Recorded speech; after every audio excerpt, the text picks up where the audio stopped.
नाटकाच्या मंचामागील एका छोट्याशा केबिनमध्ये सर्वजण शांततेत बसले होते. आजचा प्रयोग नुकताच संपलेला होता. प्रमुख कलाकार रविराज, दिग्दर्शक सुनील, निर्माता गिरीश मोरे आणि प्रसिद्ध लेखक विजूभाऊ महाडिक तसेच इतर काही जण तिथे उपस्थित होते. तो म्हणतोय ते बरोबर आहे गिरीश, विजूभाऊ म्हणाले. आपलं लिखाण, हा रंगमंच, कलाकार हे सगळं शेवटी कोणासाठी आहे? रसिक प्रेक्षकांसाठीच ना. मग त्यांना इतकं ताटकळत ठेवणं म्हणजे गुन्हाचं आहे. माझी वाक्ये गाळली गेली असतील तर काही हरकत नाही. रवीने मुद्दाम केलं असं मला वाटत नाही. दिग्दर्शक सुनीलचा चेहरा मात्र गंभीर झाला होता. हे आजचं नाही आहे. गेल्या काही प्रयोगांपासून रवी मुद्दाम वाक्य गाळतोय, सुनील नाराजीने म्हणाला. विजूभाऊ उठले. असू दे, ही चर्चा आता इथेच संपूया. रवीने ते प्रेक्षकांसाठी केलं असावं, उशीर झालेल्या प्रयोगाला गती मिळावी म्हणून. मला तरी त्यामध्ये काही गैर वाटत नाही, असं म्हणत ते निघून गेले. त्यांच्या मागोमाग सुनीलही केबिनमधून बाहेर पडला. रविराज तिथंच बसून विकच्या केसांशी चाळा करत होता. चेहरा निर्विकार, पण डोळ्यांमध्ये विचारांचं वादळ होतं. गिरीशने त्याच्याकडे पाहत निर्वाणीच्या सुरात विचारलं, रवी, गेल्या काही दिवसांपासून तुझ्यात एक बदल जाणवतोय. हसणं विसरला आहेसच, संवादही विसरतोयस. हे चांगलं नाही आहे. विश्रांती हवी असेल तर तसं सांग. रवीने मान वर करून केवळ त्याच्याकडे पाहिलं. गिरीशने उसासा टाकत दरवाजाकडे पावलं वळवली आणि तेवढ्यात, गिरीश सर, रवी खुर्चीवरून उठत म्हणाला, हे नाटक मी सोडतोय. गिरीश स्तब्ध झाला, मागे वळला. आणि एक सल्ला देतो, हे नाटक बंद करा, नाहीतर काहीतरी भयानक घडेल. या नाटकात काहीतरी प्रचंड काळं काहीतरी आहे. काय ते मला कळत नाही. पण रवीचं बोलणं अर्धवटच थांबलं. तो शब्द शोधू लागला, पण त्याला ते सापडत नव्हते. हताश मनाने तो निघून गेला. रविराजने अघटित नाटक सोडलं होतं, पण त्याचा चेहरा अजूनही नाटकातील झळाळत्या प्रकाशाने भारावलेला होता. थकवा, गोंधळ आणि अंतर्मनात खोल रुतलेलं एक अनामिक भय. शहरातील त्या गजबाजाटातून तो कोकणातल्या त्याच्या गावाकडे निघाला. प्रवासभर त्याच्या डोळ्यासमोर नाटकाच्या मंचावर घडलेल्या घटना तरळत होत्या.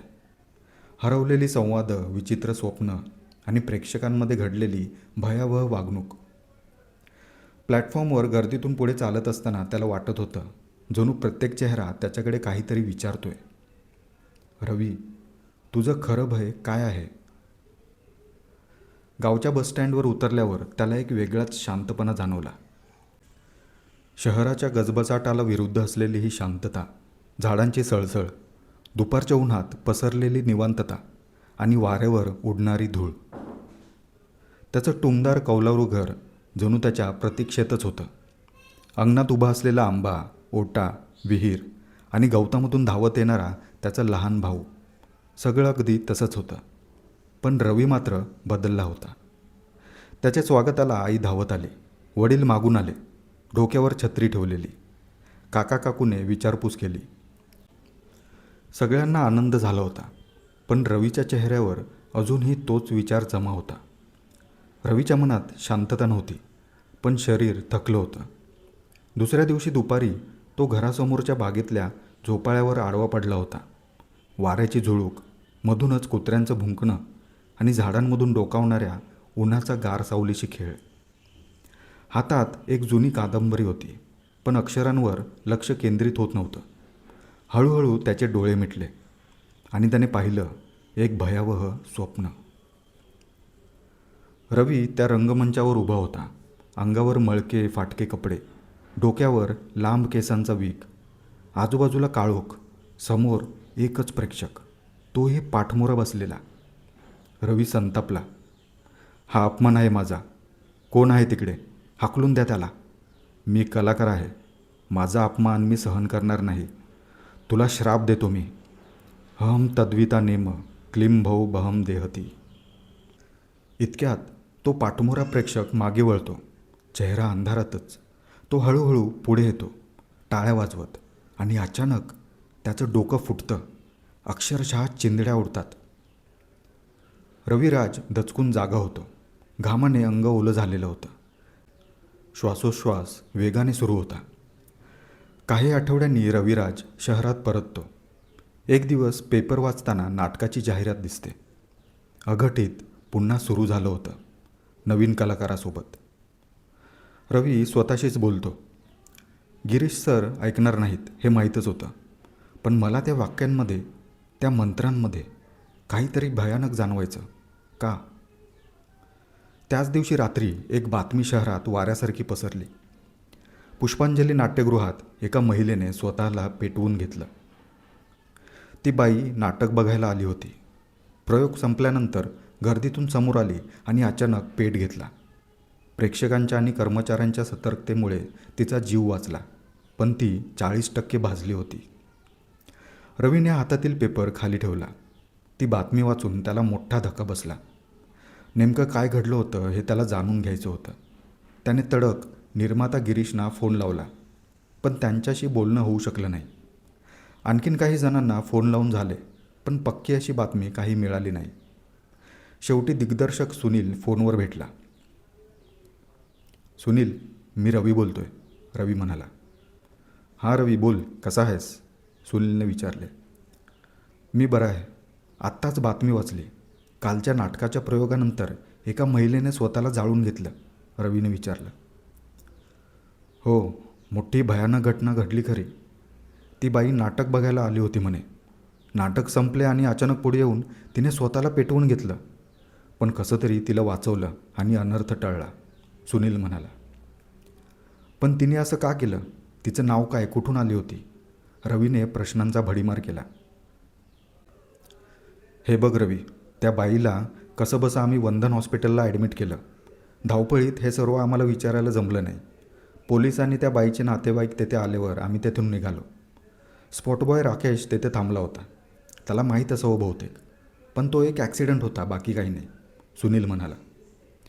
असं तुला वाटते सुनील, पण यामागे नक्कीच काहीतरी गोड बंगाल आहे, रवी म्हणाला. व्हॉट नॉनसेन्स रवी, तू असा काही विचार करत बसू नकोस आणि कसलीही अफवा पसरवू नकोस. नाटक अगदी उत्तम सुरू आहे, त्याच्यावर परिणाम होईल, सुनील म्हणाला. मी कसलीही अफवा पसरवत नाही आहे, असे म्हणत रवीने फोन ठेवून दिला. रवीचा तो दिवस काहीसा अस्वस्थ गेला. कामात फारसे लक्ष लागले नाही. शूट लवकर संपवून तो संध्याकाळी पुष्पांजली नाट्यगृहात गेला. नाटकाचा प्रयोग 7 वाजता होता. बाहेर लागलेल्या बोर्डवर त्याने नाव वाचले. प्रमुख कलाकार अजित. अजित हा एक नावाजलेला कलाकार होता. त्याची आणि रवीची ओळख होती, पण अगदीच वरवरची. रवी तिकीट काउंटरवर तिकीट काढायला गेला. 7 वाजायला तसा अजून बराच अवकाश होता. एक तिकीट दे रमीज, रवीने पैसे पुढे केले. अरे रवी सर तुम्ही? अहो पैसे नको, तुमची व्यवस्था करतो मी, काउंटरवरच्या रमीज शेखने त्याला ओळखले. अरे नको, तुला उगाच भुर्दंड पडेल, दे एक तिकीट दे, रवी म्हणाला. अहो काही नाही भुर्दंड पडत, तुम्ही या इकडे बाजूला थोडा वेळ थांबा. केशवला इथे बसवून मी बाहेर येतोच 2 मिनिटात, रमीज म्हणाला. रवी बाजूला जाऊन उभं राहिला. प्रेक्षक हळूहळू येऊ लागले होते. आल्या आल्या ते रवीभोवती घेराव टाकत होते, त्याची सही घेत होते. आणखीन गर्दी वाढायच्या आत रमीज तेथे आला आणि रवीला घेऊन आतल्या एका खोलीत गेला. रवी सर, आज अचानक नाटक बघायला? रमीजने विचारले. हो, बरेच दिवस गावी होतो. आत्ताच पुन्हा शूट सुरू केले आणि सकाळी पेपरमध्ये बातमी वाचली. काल एका बाईने इथे स्वतःला जाळून घेतलं, रवी म्हणाला. हो सर, काल काहीतरी भयानकच घडलं. त्या बाईला मी स्वतः तिकीट दिलं होतं. चांगल्या घरातली बाई दिसत होती, एकटीच आली होती. 3ऱ्या रांगेतील तिकीट मी तिला दिलं होतं. तरी बरं, फार काही नाही झालं, पण 40% भाजली बिचारी, रमीजने सांगितलं. बरं मला सांग, कालचा प्रयोग तू पाहिला होतास का? रवीने विचारलं. हो, शेवटचा प्रयोग होता. 9 नंतर मी हॉलच्या कोपऱ्यातून बघत होतो. शेवटचा अंक सुरू झाला होता. सर्व काही नीट झालं होतं, रमीजने सांगितलं. अजितमध्ये काही बदल दिसत होता का? रवीने विचारलं. खरं सांगू का रवी सर, तसं म्हटलं तर त्या अजितला या नाटकामध्ये बघायला मला तरी नाही आवडत, पण कालचा त्याचा अभिनय म्हणजे. रमीज बोलता बोलता थांबला. का? काल असं काय झालं? नाही म्हणजे कालचा त्याचा अभिनय इतका जिवंत होता की असं वाटत होतं जणू खरोखरच मंचावर एखादा अघोरी बाबा किंवा एक राक्षस आलाय. त्याला पाहून अनेकांच्या चेहऱ्यावर भीती स्पष्ट दिसत होती. तो देखावा खरोखरच खूप जिवंत आणि भीतीदायक होता. मी स्वतः इतका श्वास रोखून नाटक बघत होतो. रमीज म्हणाला. ठीक आहे, हे बघ, मला पुढे बसून प्रयोग बघायचा आहे. हे पैसे घे आणि तिकीट आणून दे मला. रवीने त्याच्या हातात पैसे दिले. रमीजने रवीला तिकीट आणून दिले. 7 वाजता घंटा वाजली आणि नाटक सुरू झाले. रवी पहिल्या रांगेत बसून नाटक बघत होता. पहिला अंक सुरू झाला. नाटकातील नायिका मंचावर आली. सासरी तिच्यावर अनेक अत्याचार झाले होते.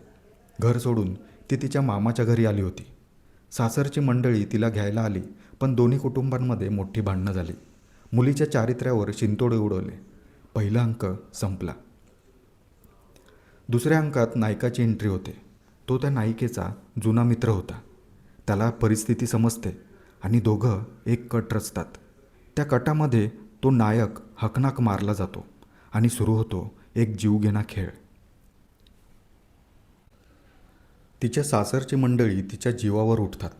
ती ठार वेडी होते. पण अचानक तिच्या आयुष्यात तो पुन्हा येतो, वेश बदलून. तो तिला नेहमी भेटत राहतो. तो खरा कोण हे फक्त त्या नायिकेलाच माहिती असतं. तो खराच मेला होता की नाही हे सर्व रहस्य तिसऱ्या अंकामध्ये उलगडतं. असे काहीसे नाटक होते. नाटक संपले. विशेष असे रवीला काही जाणवले नाही. पण सर्व पांगापांग झाल्यावर रवी अजितला भेटायला गेला. पण निर्माते गिरीशने त्याला भेटू दिले नाही. असेच काही दिवस निघून गेले. नाटकाचे प्रयोग अगदी उत्तम सुरू होते आणि त्या दिवशीच्या रात्री नाटकात पुन्हा एकदा एक भयंकर घटना घडली. तिसऱ्या अंकात अंगाला भस्म फासलेला नायक अजित मंचावर आला. तो अगदी वेगळ्या ढंगात. त्याचा रागरंग अगदी वेगळा दिसत होता. जणू काही वेगळेच त्याच्या अंगात संचारले होते. माझा अपमान झालेला आहे. मी तुला श्राप देतो. अहम तद्विता नेम क्लीं भो बहम देहंती अत्र भ देहंती नाश ओम क्रीं भो भीम स्वाहा. अजितने तो दीर्घ संवाद म्हटला. प्रेक्षक श्वास रोखून समोर पाहत होते. अजित गरागरा डोळे फिरवत होता. त्याची नजर प्रेक्षकांवरून फिरत होती. दुसऱ्या रांगेत बसलेला इसम त्याच्या नजरेस पडला. हातातील भस्म त्याने त्याच्या दिशेने भिरकावले आणि एक भेदक आरोळी ठोकली. नाटकाला आलेली गती आणि रहस्य शेवटपर्यंत टिकून राहिली. नाटक संपले आणि टाळ्यांचा कडकडाट झाला आणि त्याचसोबत एका माणसाची किंकाळी कानावर पडली. दुसऱ्या रांगेत बसलेल्या एका माणसाने बाजूला बसलेल्या माणसावर हल्ला केला होता. सर्वांची नजर तिकडे गेली. समोरचे दृश्य भयावह होते. त्या माणसाने बाजूला बसलेल्या माणसाची मान अक्षरशः उलटी फिरवून मोडली होती. त्याच्या तोंडातून रक्त वाहत होते. ते पाहून प्रेक्षकांमध्ये गडबड गोंधळ सुरू झाला. घाबरून लोक सैरावैरा धावू लागले. अशा प्रकारे नाटकाच्या प्रयोगानंतर झालेला हा दुसरा दुःखद आणि भयानक प्रसंग होता. अगदी काहीच वेळात ही बातमी सगळीकडे पसरली. रवीला जेव्हा ही बातमी कळली तेव्हा त्याने तडक पोलीस स्टेशन गाठले. तेव्हा रात्रीचे 11 वाजले होते. तेथील इन्स्पेक्टर विजय बोराडे रवीचा खास मित्र होता. एवढ्या रात्री रवीला पाहून बोराडेला आश्चर्य वाटले. रवी, तू एवढ्या रात्री? सगळं ठीक आहे ना? बोराडेने विचारले. नाही विजय, जरा 5 मिनटं बोलायचं आहे तुझ्याशी, रवी म्हणाला. बोल ना, काय झालं? इथे नाही, थोडा वेळ बाहेर येतोस का? बोलूया आपण, रवी म्हणाला. रवी आणि विजय बाहेर आले. बराच वेळ दोघांमध्ये चर्चा झाली. इन्स्पेक्टर विजय कपाळावर आठ्या आणून ऐकत होता. छे रवी, मला असल्या गोष्टींवर विश्वास वाटत नाही, विजय म्हणाला. विजय, मी स्वतः ती भूमिका केली होती. ते नाटक करत असताना मी सतत कसल्या तरी दडपणाखाली जात होतो. त्या पात्रात, त्याच्या संवादांमध्ये काहीतरी गूढ आहे. आता मला सांग, आज ज्या माणसाचा खून झाला आणि ज्या माणसाने केला त्या दोघांचा काय संबंध होता? का मारले त्याने त्याला? रवीने विचारले. त्या माणसाचं म्हणणं आहे की त्याला त्यावेळेला काय घडलं, कसं घडलं काहीच आठवत नाही. पण हे सर्व खोटं आहे. आम्ही तपास करतोय, विजयने सांगितलं. विजय, ज्याचा खून झाला तो 70तला वयस्कर माणूस. साताऱ्याहून आपल्या मुलाकडे 2 दिवसांसाठी आला होता. पुण्यात त्याच्या फारशा ओळखीही नाहीत. ज्याने खून केला तो बँकेत काम करणारा साधारण माणूस. त्याला त्या वयस्कर माणसाचा खून करून काय मिळणार होते? रवी म्हणाला. विजय काहीसा विचारात पडला आणि म्हणाला, हे बघ, मीडियातील बातम्या आणि सत्य परिस्थिती यांमध्ये कधीकधी खूप अंतर असते. परिस्थिती दिसते तशी नसते, त्यामध्ये खूप तफावत असू शकते. मी यामागचा सर्व गुंता सोडवीन, तू काळजी करू नकोस, विजय म्हणाला.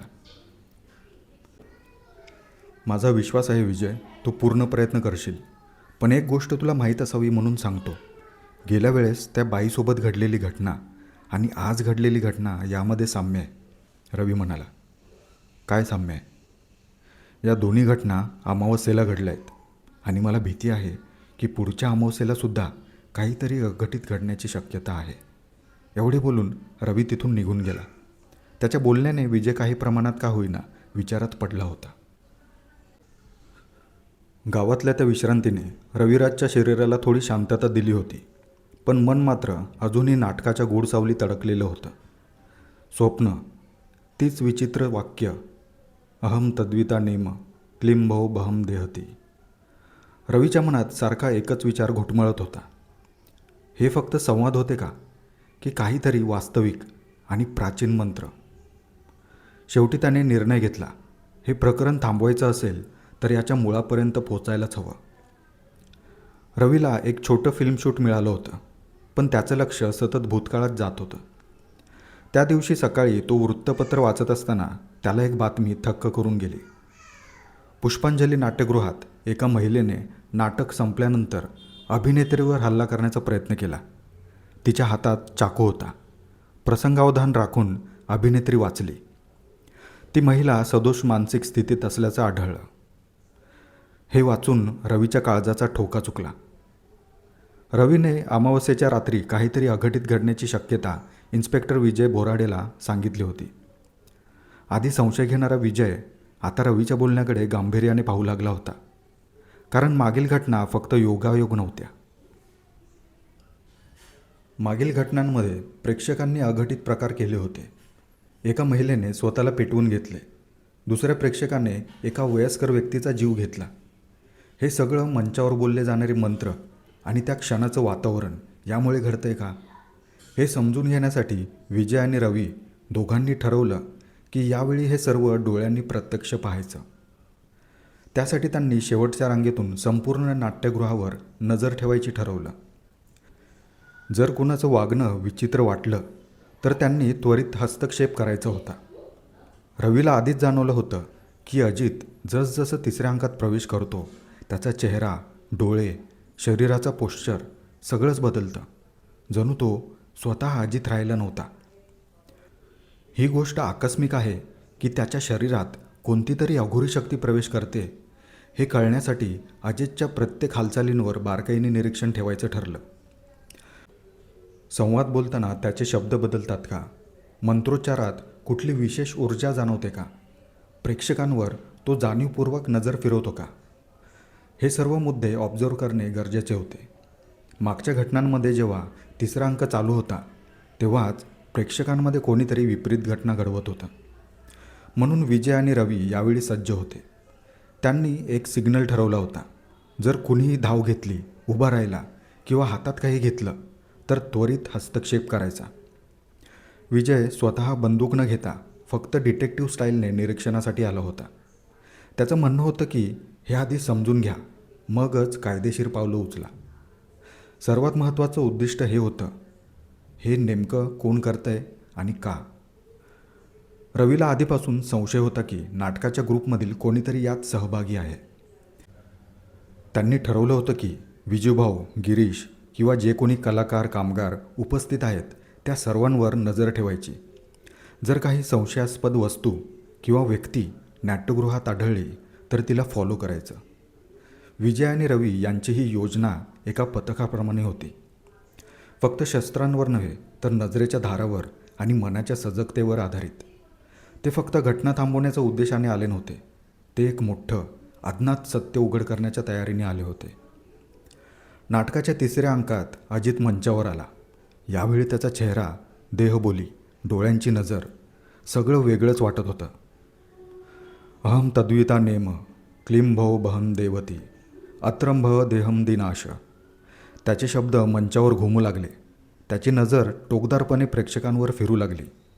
एका क्षणासाठी तर वाटलं जणू त्याच्या शरीरामध्ये कोणीतरी दुसरंच आहे. तेवढ्यात दुसऱ्या रांगेतील एक महिला मंचावर धावत आली. तिच्या हातामध्ये चाकू होता. ती कोणावर तरी आघात करणारच होती, पण तिला थांबवण्यात आलं. विजय आणि रवी तात्काळ मंचावर पोहोचले. त्यांनी तिला पकडलं. ती बाई ओरडत होती, किंचाळत होती, गोंधळलेली होती. काही क्षणातच ती भोवळ येऊन खाली कोसळली. नाटकादरम्यान मंचाच्या एका अंधाऱ्या कोपऱ्यात लेखक विजूभाऊ महाडिक उभे असलेले रवीच्या लक्षात आलं. त्यांच्या हातात एक जपमाळ होती आणि ते काहीतरी पुटपुटत होते, जणू मंत्रोच्चार करत होते. त्यांचे डोळे बंद होते, पण चेहऱ्यावर एक असामान्य राग आणि एकाग्रता दिसत होती. ही सामान्य प्रेक्षकाची प्रतिक्रिया दिसत नव्हती. हे संकल्पपूर्वक काहीतरी साध्य करण्याचं कार्य होतं. प्रसंग घडताच ते पटकन तेथून निघून गेले. रवीचा संशय पक्का झाला आणि त्याने गुपचूप त्यांच्या मागे जाण्याचा निर्णय घेतला. रवीने आपली बाईक बाहेर काढली आणि विजूभाऊंच्या गाडीचा शहराच्या गर्दीतून सुज्ञ पाठलाग सुरू केला. विजूभाऊंची गाडी एका झोपडपट्टीसारख्या परिसरामध्ये पोहोचली आणि एका लहानशा झोपडीजवळ थांबली. रवीने बाईक लांब आडोशामागे लपवली आणि हळूच चालत तो त्या झोपडीच्या जवळ गेला. झोपडीच्या अर्धवट उघड्या खिडकीतून डोकावून त्याने आत पाहिलं. त्याने जे पाहिलं ते त्याच्या संशयाला खतपाणी घालणारं होतं. तिथे विजूभाऊ एका जख्खड म्हाताऱ्याशी बोलत होते. त्या म्हाताऱ्याचे डोळे जणू कोळशासारखे काळे आणि थंडगार होते. डाव फसला. रवी आणि तो इन्स्पेक्टर मध्ये आले. हे मंत्र शक्तिशाली आहेत, पण अर्धवट प्रयोग मोडत आहेत. काय करायचं आता? विजूभाऊ म्हणाले. त्या म्हाताऱ्याने काही न बोलता फक्त हात वर केला आणि विजूभाऊ शांत झाला. रवीला एवढं कळलं की हे नाटक एखाद्या प्राचीन अघोरी विधीचा भाग आहे, ज्याचे शब्द संवाद म्हणून वापरले जात आहेत आणि त्यातून प्रेक्षकांवर परिणाम होतोय. पण प्रश्न उरतोय की हे सगळं का, कोणत्या शक्तीसाठी, आणि ही विधी कोण पूर्ण करू पाहत आहे? रवी घरी येऊन रात्री उशिरापर्यंत विचार करत बसला होता. विजूभाऊ हे सर्व का करत असतील आणि कसं? त्या झोपडीतील तो म्हातारा कोण होता? विचार करता करता त्याला डोळा लागला. पण त्यापूर्वी त्याने एक ठरवलं होतं की विजूभाऊबद्दल शक्य तितकी माहिती गोळा करायची, अर्थात गुप्तपणे. अघोरी शक्तींच्या मागचं सत्य शोधताना रवीच्या मनात एक विचार अधिकाधिक ठाम होत चालला होता. या सगळ्या गोष्टींचं मूळ विजूभाऊंच्या आयुष्यात कुठेतरी लपलेलं आहे. नाटक, मंत्र, मंचावरील अघटित घटना, हे सगळं अचानक घडलं नव्हतं. विजूभाऊ महाडिक हा केवळ एक लेखक नव्हता, तो एक वाहक होता, कुठल्या तरी प्राचीन विसरलेल्या शक्तीचा. रवीने ठरवलं आपल्याला त्यांच्या भूतकाळात डोकावणं आवश्यक आहे. रवीने माहिती काढली. एक जुनी थिएटर अभिनेत्री लतिका पारंदे, जी आता साहित्य क्षेत्रामध्ये कार्यरत होती, तिची कधी काळी विजूभाऊंशी जवळीक होती. रवीने तिला फोन लावला. लतिकाताई, तुम्ही विजूभाऊंना ओळखता ना? लतिकाचं उत्तर आलं, थोडं शांत पण स्पष्ट. फक्त ओळखत नव्हते, त्याचं बालपण पाहिले मी. रवीने तिला भेटायला वेळ मागितला. दोघं दुसऱ्याच दिवशी एका शांत कॅफेमध्ये भेटले. लतिकाने सांगायला सुरुवात केली. विजू हा माझा बालमित्र होता. आमचं गाव होतं देवकुंड, सातारा जिल्ह्यातलं एक लहानसं हिरवळीतलं गाव. आम्ही दोघं शाळेत एकत्र होतो. तो कायम तंद्रीत असायचा. वाचन, गोष्टी, चित्रपट, नाटके याचं वेडच होतं त्याला. शिक्षक वर्ग तसा लहान होता आमचा, पण शिक्षण उत्तम चाललं होतं आमचं. विजू नेहमी शाळेच्या पाठीमागच्या देवळाजवळ बसून कल्पनांमध्ये रमायचा. रवी ऐकतच राहिला. तेव्हा तो वयाने लहान होता, पण त्याची कल्पनाशक्ती अफाट होती. शाळेतल्या वार्षिक कार्यक्रमात तो स्वतः लहान लहान रंगभूमिकाही लिहायचा, मजेदार पण थोड्या गूढ टच असलेल्या. लतिका थोडा वेळ थांबली, मग म्हणाली, पण एक वर्ष काहीतरी विचित्र घडलं. आमच्या शाळेच्या कार्यक्रमामध्ये त्याने लिहिली होती एक मुलांसाठीची छोटी नाटिका, रक्तबीज. आधी वाटलं मजेशीर कल्पनांवर आधारित आहे. रक्तबीज नावाचा राक्षस जो प्रत्येक थेंबातून पुन्हा निर्माण होतो, त्याला लहानग्या देवतेने हरवलं असं काहीसं कथानक होतं. मी स्वतः त्या नाटकात सहभागी झाले होते. ती पुढे म्हणाली, पण जेव्हा नाटक रंगमंचावर आलं तेव्हा काहीतरी बदललं होतं. विजू स्वतः रक्तबीजची भूमिका करत होता. त्याचा संवाद, बोलण्याचा ढंग, चेहरा, डोळे, देहबोली सगळे इतकं बदललं की सगळे थक्क झाले. तो अचानक मंचावर असताना जोरात ओरडला, माझं रक्त अमर आहे आणि आता कोणीही मला मारू शकत नाही. पुढे तो काहीतरी वेगळंच बोलला. काहीतरी अज्ञात शब्द होते, कसलेसे मंत्र वाटत होते. ऐकणारा अगदी भारावून जात होता. आणि त्या क्षणी शाळेतली एक मुलगी बेशुद्ध पडली. दुसऱ्या दिवशी शाळेतील एक शिक्षक अचानक आजारी पडून काहीच दिवसात गाव सोडून पळून गेला. लतिका बोलता बोलता कुठेतरी हरवल्यासारखी दिसली. मग पुढे काय झालं? रवीने विचारलं.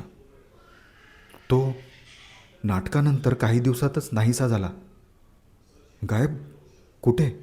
गावातूनच? रवी अवाक झाला. लतिका म्हणाली, हो, शाळा, गाव, कुठेच तो सापडला नाही. त्याचे आईवडील काही सांगायचे नाहीत. फक्त एवढंच बोलायचे, विजू पुण्याला शिकायला गेला आहे. पण सत्य काहीतरी वेगळंच होतं. रवी विचारात पडला.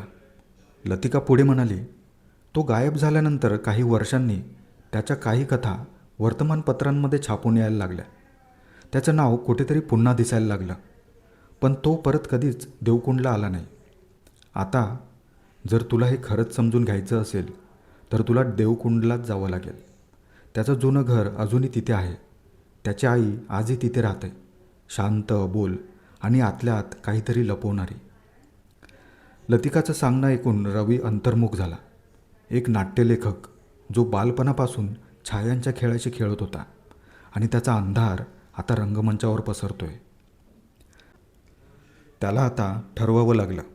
पुढचा प्रवास करावा लागेल देवकुंडच्या दिशेने. तिथेच काहीतरी गूढ उघड होईल. शब्द, मंत्र, नाटक आणि आणखीन काहीतरी. सगळ्यांचं उत्तर कदाचित तिथेच दडले. तिकडे इन्स्पेक्टर विजयने मागच्या काही प्रयोगांचे CCTV फुटेज मिळवले होते. त्याने काही अत्यंत विचित्र गोष्टींचा मागोवा घेतला. प्रत्येक अमावस्येच्या रात्री 3ऱ्या अंकादरम्यान एका कोपऱ्यात एक गडद सावलीसारखी आकृती काही क्षणांसाठी दिसत होती. प्रेक्षकांपैकी ज्या व्यक्तींनी नंतर हल्ले किंवा विचित्र वर्तन केलं त्यांचे चेहरे त्या काळ्या सावलीच्या दिशेने वळलेले असायचे. जणू कोणीतरी त्यांच्यावर काहीतरी पाठवत होतं. त्या सावलीला एक विचित्र आकार होता, अगदीच बेढप. कधी बारीक तर कधी अवाढव्य दिसत होती. ही सावली काय आहे? कशाची आहे? विजूभाऊ तिच्याशी कशाप्रकारे संबंधित आहेत? देवकुंड गावाचा उल्लेख लतिका पारंदेकडून ऐकल्यानंतर रवी अधिकाधिक अस्वस्थ झाला. विजूभाऊंचा भूतकाळ आता नुसताच संशयास्पद नव्हता. तो अत्यंत गूढ आणि धोकादायक वाटत होता. त्याने ताबडतोब इन्स्पेक्टर विजय बोराडेला फोन लावला. विजय, आपण भेटूया का? मला काही महत्त्वाचं सांगायचं आहे, जे कदाचित या प्रकरणाच्या मुळाशी नेईल. कुठे आणि कधी भेटूया? विजयने तात्काळ विचारलं. दुपारी 4 वाजता मयूर कॅफे, लक्ष्मी रोडच्या कोपऱ्यावर, रवी म्हणाला. दुपारची वेळ. मयूर कॅफे अगदी साधं, जुनं पण शांत अशी जागा. पांढरे टेबल क्लॉथ, प्लास्टिकच्या खुर्च्या आणि कोपऱ्यात रेडिओवर वाजणाऱ्या जुन्या गाण्यांची मंद साथ. रवी आणि विजय समोरासमोर बसले होते. दोघांचे चेहरे गंभीर होते. वेटरने ऑर्डर घेतली. 2 चहा आणि 1 बटर पाव. काय झालं? कोणती माहिती मिळाली तुला? विजयने विचारलं. रवीने शांतपणे लतिका पारंदेशी झालेली संपूर्ण भेट विजयसमोर मांडली. कशी ती विजूभाऊंची बालमैत्रीण होती, त्यांचं गाव देवकुंड, त्यांचं लहानपणीचं लेखन आणि त्या रक्तबीज नाटकावेळी घडलेली भयानक घटना. विजय, त्या नाटकात तो फक्त अभिनय करत नव्हता. काहीतरी बदललेलं होतं त्याच्यात. आणि नंतर तो अचानक गायब झाला, पूर्ण गावातूनच. विजय विचारात पडला. म्हणजे हे सगळं तेव्हाच सुरू झालं होतं असं म्हणायचं आहे तुला? हो. आणि लतिका म्हणते की ज्यांना खरं जाणून घ्यायचं असेल त्यांना देवकुंड गाठावं लागेल. विजयनं आपला मोबाईल उघडला. रवी, या सर्व गोष्टींवर मी अविश्वास दाखवत नाही, पण माझे हात कायद्याने बांधलेले आहेत. तू तुझा तपास सुरू ठेव. मी माझ्या पद्धतीने या प्रकरणाचा मागोवा घेईन. आणि हो, मला तुला काहीतरी दाखवायचं होतं. त्याने फोनमधून एक छोटं CCTV फुटेज उघडलं. 3ऱ्या अंकाच्या एका प्रयोगाचं. त्यात अजित मंचावर मंत्र बोलत होता आणि त्याच्या मागे एक धुसर सावलीसारखी आकृती काही क्षणांसाठी हल्ल्यासारखी दिसली. विजय म्हणाला, हा भाग कुठल्याही व्यावसायिक फुटेजमध्ये नाही आहे.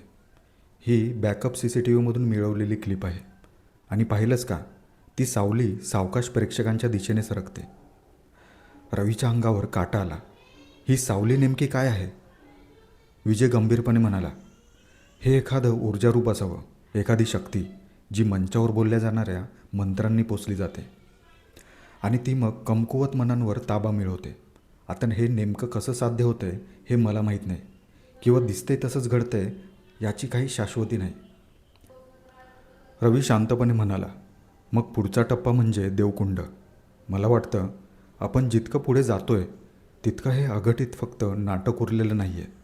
हे एका अनुष्ठानाचं शेवटचं पर्व असू शकतं. विजयने मान हलवली. देवकुंडला जातो आहेस, पण सावध राहा. मला काही गोष्टींची खातरजमा करायची आहे. काहीही गरज वाटली किंवा धोका वाटला तर मला कळव, विजय म्हणाला. कॅफेच्या टेबलावर चहा थंडावला होता, पण दोघांचं मन आता नव्या प्रश्नांच्या उकळत्या अवस्थेमध्ये होतं. एका बाजूला भूतकाळाचा अंधार, तर दुसऱ्या बाजूला मंचावर वाढणारी अघोरी छाया. आता दिशा होती देवकुंड, जिथे या छायेची सुरुवात झाली होती. रवीचा डोळा पहाटेच उघडला. रात्री उशिरा झोपूनही त्याच्या मनात जणू एक अनामिक ओढ होती, देवकुंडची ओढ. घड्याळात 4:30 वाजत होते. त्याने पटकन एक बॅग भरली. काही कपडे, एक डायरी, फोन चार्जर आणि इतर काही वस्तू. त्याने ST स्थानकावर पोहोचायला पहाटेच निघायचं ठरवलं होतं. आजचं ठिकाण होतं सातारा जिल्ह्यातलं देवकुंड नावाचं टुमदार पण गूढ असं गाव. सकाळी 6च्या ठोक्याला तो पुणे ST स्थानकात पोचला. फारशी गर्दी नव्हती. गाड्या एकामागोमाग एक सुटत होत्या. सगळं धुसर, वाऱ्याचं आणि धुक्याचं वातावरण होतं. सातारा फाट्यावरून देवकुंडला जाणारी बस कोणती? रवीने विचारलं. एक कंडक्टर गाडीकडे बोट करत म्हणाला, ही लाल ST पकडा. सातारा मार्गे देवकुंड फाट्याला सोडते.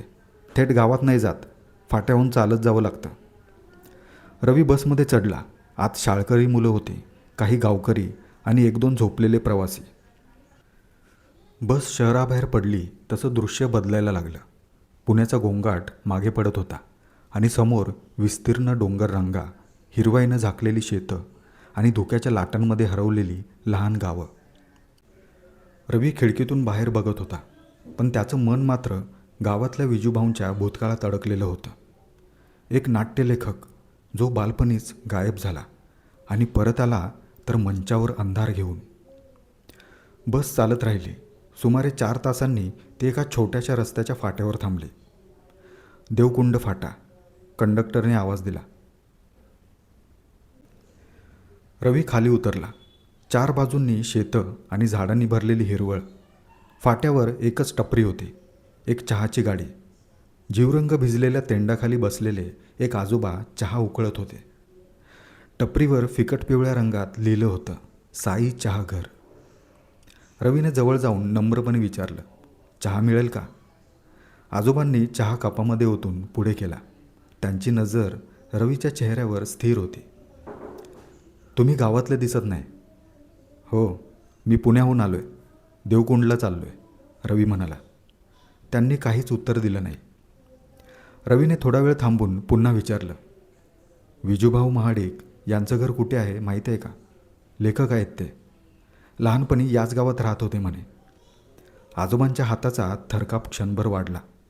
कप हलकासा सांडला. त्यांनी नजर टाळली. एक क्षण असं वाटलं जणू त्यांनी ऐकलंच नाही. का हो, तुम्ही ओळखत नाही का त्यांना? रवीने सौम्य स्वरात विचारले. थोड्या वेळाने आजोबांनी सुस्कारा टाकला. ओळखतो, लय जुनी गोष्ट आहे. बऱ्याच लोकांनी विसरून जायचं ठरवलं आहे. हे बघा आजोबा, माझा हेतू वाईट नाही आहे. मी त्यांच्याबद्दल अधिक जाणून घ्यायला आलो आहे. त्यांच्या कुटुंबियांची भेट घ्यायची आहे, रवी म्हणाला. आजोबांनी थोडा विचार करून सांगितलं. फाट्यावरून पुढं चालत 15 मिनटं गेलं की उजवीकडे एक जुनं वाड्यासारखं घर आहे. महाडिकांचं घर आहे ते. पण फारसं कोणी जात नाही तिकडं. का? रवीने सहज विचारलं. ते म्हणाले, फारसं काही सांगता येत नाही, पण तिथं शांतता नुसते ऐकायला नाही तर जाणवायला मिळते. रवीने कप रिकामं केला. आजोबांचे डोळे अजूनही बोलत होते, त्यांची जीभ गप्प होती. त्याने कप खाली ठेवला, आजोबांना पैसे दिले आणि वाड्याकडे जाणारा रस्ता धरला. आजोबा मागून म्हणाले, विजयभाऊची आई राहते तिथं, पण लईच गपगार असते, बाहेर येत नसते. आता गावात कोणाशी बोलत पण नाही. लोक म्हणतात तिला पछाडलंय. सावध राहा पोरा. रवी थोडा बिचकला, पण मग हलकेच मान हलवत चालत पुढे निघाला, देवकुंडच्या दिशेने. रवी चहाच्या टपरीवरून निघाला तेव्हा सूर्य माथ्यावर येत होता. आकाश निरभ्र होतं, पण तरीही रस्त्यात एक शांत धुसर थंडी होती. जणू हवेत काहीतरी अनामिक स्थिर झालं होतं. रस्ता सुरुवातीला कच्चा होता, नंतर गवताने झाकलेला. वाटेत काही म्हशी, झाडांवर बसलेली सुतार पक्ष्यांची जोडी आणि मधूनच अचानक आलेली कुत्र्यांची भुकण्याची डरकाळी. या जागेचं वातावरण शांत आहे, पण ही शांतता नैसर्गिक वाटत नाही आहे, रवी विचार करत चालत होता. 15-20 मिनटं चालल्यानंतर रवी एका जुन्या लोखंडी गेटसमोर थांबला. समोर एक 2 मजली वाड्यासारखं घर उभं होतं. भिंती पिवळसर काळपट दिसत होत्या. काही ठिकाणी सिमेंट उखडलेलं आणि गवताने वेढलेलं अंगण. घराच्या अंगणात काळसर पडलेले लाकडी कठडे. काही खिडक्या बंद, काही उघड्या, पण आतून गडद अंधार. गेटवर कुठलीही पाटी नव्हती, पण रवीला खात्री झाली होती हेच ते घर असावं. रवीने लोखंडी गेट थोडं ढकललं. किरकिर आवाज झाला. त्याने अंगण पार करून घराच्या मुख्य दरवाजावर टकटक केलं. मग थोडा वेळ थांबला. तिसऱ्यांदा टकटक करताच दरवाजाच्या आतून हळूच एक हालचाल झाली. अचानक खिडकीच्या जाळीमागून एक जुनी, पोतदार पण निस्तेज नजर त्याच्याकडे पाहू लागली. दरवाजा उघडला गेला. आतून एका वृद्ध स्त्रीचा चेहरा दिसला. केस पूर्ण पांढरे, चेहरा सुरकुतलेला, पण डोळे खोल आणि बोलके. अंगावर साधी राखाडी साडी होती. तिने काहीही न बोलता त्याच्याकडे पाहिलं. मी रवी, पुण्याहून आलोय, रवीने सौम्यपणे सांगितलं. विजूभाऊ म्हणजे विजय महाडिक यांच्याविषयी जाणून घ्यायचं आहे. त्यांची बालमैत्रीण लतिका पारंदे यांच्या सांगण्यानुसार इथे आलोय मी. वृद्ध स्त्रीने दरवाजा पूर्ण उघडला आणि आत येण्यासाठी मान हलवली. ती काहीही बोलली नाही. रवीने तिच्या मागोमाग घरामध्ये प्रवेश केला. घरात वातावरण गडद आणि गूढ होतं. भिंतींवर जुन्या चित्रांची धूळ जमलेली चौकट, एका कोपऱ्यात मूर्ती हरवलेलं देवघर आणि दुसऱ्या कोपऱ्यात एक बंद कपाट, ज्यावर चांदीच्या शिखराने झाकलेलं एक काळसर वाटीवजा यंत्र ठेवलेलं. रवीने एका भिंतीवर विजूभाऊंचा तरुणपणीचा फोटो पाहिला. साधा कुर्ता आणि मॅनिला पॅन्ट घातलेला. फोटो जुना होता, पण डोळ्यातील विचित्र तेज प्रकर्षाने जाणवत होतं. खाली लिहिलं होतं, विजय आनंद महाडिक, इसवी सन 1977, शाळा पुरस्कार. वृद्ध स्त्रीने चहा बनवायला सुरुवात केली. रवी त्याला काही प्रश्न विचारू पाहत होता, पण ती अजूनही काहीच बोलत नव्हती. रवीने विचारलं, तुम्ही त्यांची? वृद्ध स्त्रीने केवळ मान हलवली. हो. ते इथे कधी परत आले होते का? मग पुन्हा नाही अशी मान हलवली. तुम्हाला माहीत आहे ते आता काय करत आहेत? ती थांबली. मग एका बंद दरवाजाकडे थरथरत बोट दाखवलं. वरच्या मजल्याकडील एका अंधारात हरवलेले दार. ते सर्व इथेच असतात, पण बोलत नाहीत, दिसत नाहीत. असा जणू अबोल संदेश होता त्या बोटाच्या इशाऱ्यात. क्षणभर रवीच्या अंगावर काटा आला. डोळे ओलसर झाल्यासारखे जाणवले. रवीने स्वतःला सावरून विचारलं, मी वरच्या खोलीत जाऊ शकतो का? वृद्ध स्त्री थोडा वेळ गप्प राहिली. मग तिने रवीकडे पाहिलं आणि शांतपणे म्हणाली, जा, पाहू शकतोस, पण आधी चहा घे आणि जे सांगते ते ऐक. रवी थोडा थबकला. स्त्रीने त्याच्यासमोर चहा ठेवला. मग ती समोरच्या खुर्चीत बसली आणि हळूहळू बोलायला लागली. तिचा आवाज मंद पण थेट हृदयाला भिडणारा होता. विजू लहान असताना फार शांत होता. खूप वाचायचा. गोष्टी, कविता, नाटक. त्याला सगळं जग वेगळंच वाटायचं. पण एक दिवस काहीतरी वेगळंच घडलं. ते खिडकीबाहेर पाहत बोलत राहिली. शाळेच्या मागच्या टेकडीवरच्या एका पडक्या देवळाजवळ तो सतत जायचा. तिथे त्याला एकदा एक जुनं काळं पुस्तक सापडलं. तो ते घरी घेऊन आला. घरात सांगितलं की त्याला ते तिथे पडलेलं सापडलं. त्याच्या कव्हरवर कुठलीही भाषा नव्हती, केवळ काही चिन्ह आणि आत विचित्र शब्द, वाक्य, जणू कोणी अगम्य शापित भाषेत लिहिलेलं काहीतरी. रवी स्थिर झाला. त्या दिवसानंतर तो बदलला. तो एकटाच राहू लागला. आरशासमोर उभा राहून संवाद बोलायचा. रात्रीच्या वेळी झोपत नसे आणि सतत काहीतरी वाचत बसलेला दिसायचा. तेच पुस्तक किंवा आणखीन काहीतरी वेगळं. पुस्तक आम्ही पाहिलं होतं, ती म्हणाली, पण कधी समजलं नाही. आणि एक दिवस आमचा विजू नाहीसा झाला. अचानकच कोणालाही काहीही न सांगता निघून गेला. ती थांबली. तिचा आवाज थरथरत होता, पण चेहरा शांत होता. ते पुस्तक कुठून आलं होतं, का आलं होतं, कोणतं दार त्यातून उघडलं गेलं, आम्हाला कधी समजलं नाही. पण त्या दिवसापासून या घरात शांतता उरली नाही. आणि आजही वरच्या खोलीत कधीकधी त्या पानांची सळसळ ऐकू येते. ती रवीकडे पाहत म्हणाली, आता तुला जाणं आहे, पण लक्षात ठेव, काही गोष्टी पाहण्यासाठी नसतात, त्या समजण्यासाठी असतात. विजूभाऊंचे वडील काय करायचे, ते आता कुठे असतात, रवीने विचारले. ती थोडा वेळ शांत राहिली. मग एक सुस्कारा टाकत म्हणाली, ते आता नाहीत, खूप वर्षांपूर्वी गेले. खरं सांगू का, माणूस म्हणून खूप शिस्तीत शांत होते ते. पण एक दिवस ते काळं पुस्तक, त्यांनी ते चक्क जाळून टाकायचा विचार केला. पण त्या रात्री काहीतरी घडलं. रवी उत्सुकतेने पुढे झुकतो. काय झालं होतं? तिच्या डोळ्यात पाणी तरळलं. त्या रात्री ते झोपलेच नाहीत आणि पहाटे त्यांनी एक भयानक किंकाळी दिली. मी धावत गेले, पण ते अंथरुणात अगदी डोळे विस्फारलेले, जणू काहीतरी पाहिलं होतं त्यांनी. आणि त्या धक्क्यातच ते गेले. डॉक्टर म्हणाले शॉकमुळे मृत्यू झाला. पण माझ्या मनात एकच संशय आहे, ते पुस्तक, त्या पुस्तकामुळेच त्यांचा जीव गेला. रवीने चहा संपवला. तो उठला. त्याचं मन गोंधळलेलं होतं. पण एक गोष्ट स्पष्ट होती, ते पुस्तक, तो बदल आणि आज रंगमंचावर घडत असलेल्या गोष्टी, यामध्ये कुठेतरी एक थेट संबंध होता. रवीने वृद्ध महिलेच्या चेहऱ्याकडे शेवटचं पाहिलं. तिच्या डोळ्यात थांबवताही न येणारी काळजी होती. पण ती काळजी काही सांगत नव्हती, इशारा करत होती. तो पायऱ्यांकडे वळला. त्या पायऱ्या जुन्या लाकडी, थोड्या आडवळणाने वर जाणाऱ्या होत्या. प्रत्येक पायरीवरून वर जाताना त्याला वाटत होतं की हवेतला दाबच बदलत चालला आहे. जसं काही घराच्या दुसऱ्या मजल्यावर एक वेगळीच वेळ किंवा वेगळंच वलय असावं. वर पोचल्यावर त्याच्यासमोर एक दरवाजा होता. गडद तपकिरी रंगाचा, लाकडी आणि पूर्णपणे बंद. दरवाजाच्या चौकटीवर फार जुनी, अस्पष्ट अशी चिन्ह कोरली होती. काही संस्कृतासारखी वाटणारी, काही पूर्ण अनोळखी. त्याने दरवाजाच्या कडीला हात लावला. कडी सरसर आवाज करत उघडली. पण दरवाजा आपोआप हळूच पुढे सरकला. आत अंधार होता. रवीने मोबाईलचा टॉर्च सुरू केला. खोलीमध्ये फार कमी सामान होते. एक जुना लाकडी टेबल, मोडकं कपाट आणि एका कोपऱ्यात कधीच न उघडलेली ट्रंक.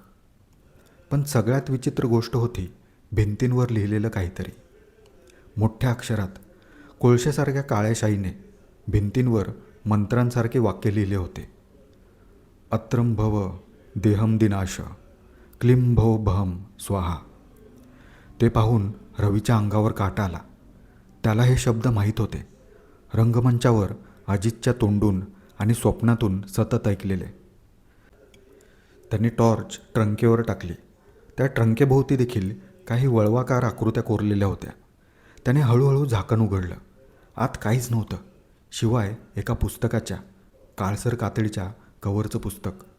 कुठलीही भाषा नाही, फक्त एक लालसर डोळ्याचं चिन्ह मध्यभागी. रवीने ते उचललं. हातात घेताच त्याच्या हाताच्या नसा जड झाल्यासारख्या वाटल्या. पाने उघडताच त्याच्या डोळ्यासमोर आली ती कोरी अक्षरं. पण पाहताना डोळे दुखावणारी काही शब्द जणू चळवळत होते आणि काही ठिकाणी त्याला वाटलं हा मजकूर फक्त डोळ्यांना नाही तर मनाला दिसतोय. तेवढ्यात खोलीत अचानक एक थंडी पसरली. दरवाजाजवळ कोणीतरी उभं असल्यासारखं जाणवलं. कोण आहे तिकडे? रवीने कापऱ्या आवाजात विचारलं, पण उत्तर आलं नाही. फक्त हळूहळू एक सावली भिंतीवर उमटली. ती सावली स्पष्ट नव्हती, पण तिच्या अस्तित्वाने खोलीतलं हवामान थरथरायला लागलं. रवी अजूनही पुस्तक हातात धरून होता आणि मग त्याला पुस्तकाच्या पानांमधून ऐकू आलं, आवाज नव्हे, एक संवादी ऊर्जा. तू शोधायला आलास, आता तुझ्या शब्दांवर छाया राहील. मंत्र बोलणाऱ्याला शक्ती मिळते, पण ते मंत्र जगणाऱ्याला मार्ग दिला जातो. रवीने दचकून मागे पाहिलं. दरवाजा आपोआप बंद होत होता. त्याने पटकन पुस्तक खाली ठेवलं आणि ट्रंकचं झाकण बंद केलं. सावली नाहीशी झाली होती, पण खोलीतला अंधार अधिक दाट झाला होता.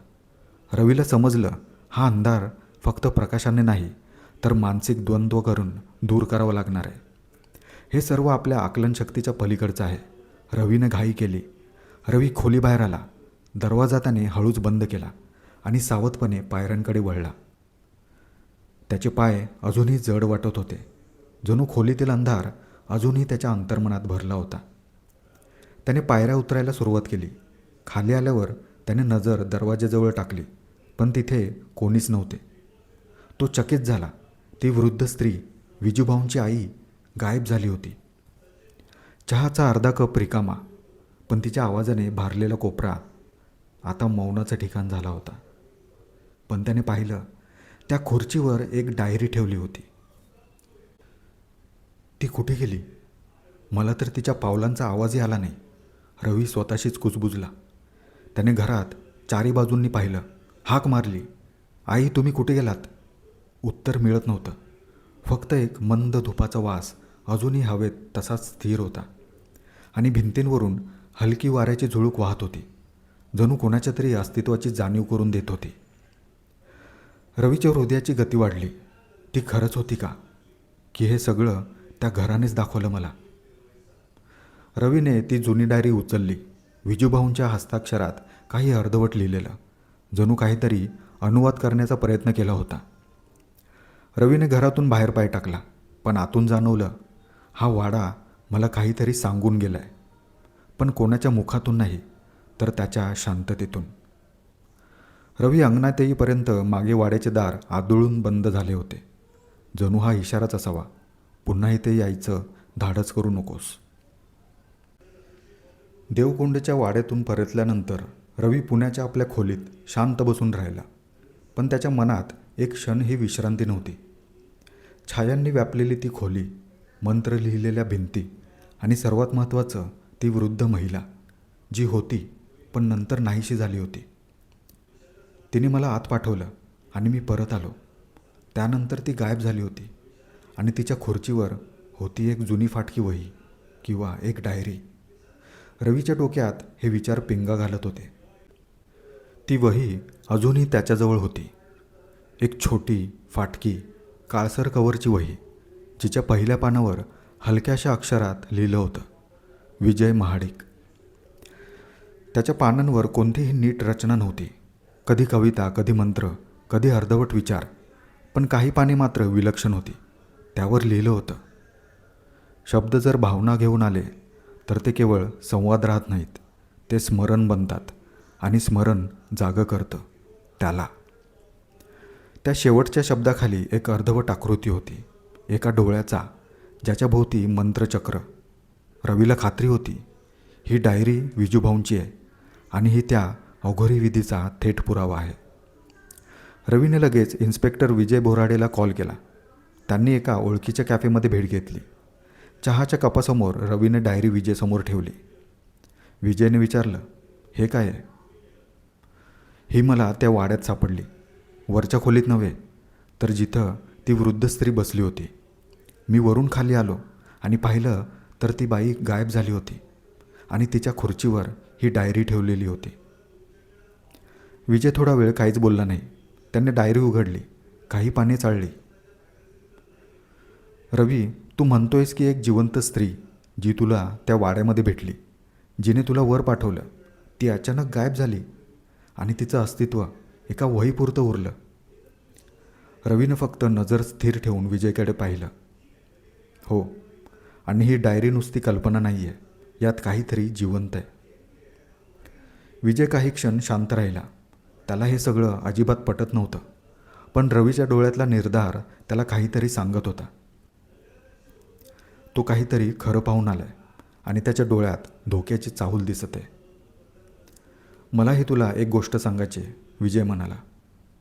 मी मागच्या आठवड्यात विजूभाऊचा पाठलाग केला. तो त्याच्या एका जुन्या साथीदारासोबत, त्या म्हाताऱ्या साधकासोबत एका निर्जन वाडीत गेला होता. तिथं दोघं काही विचित्र विधी करत होते.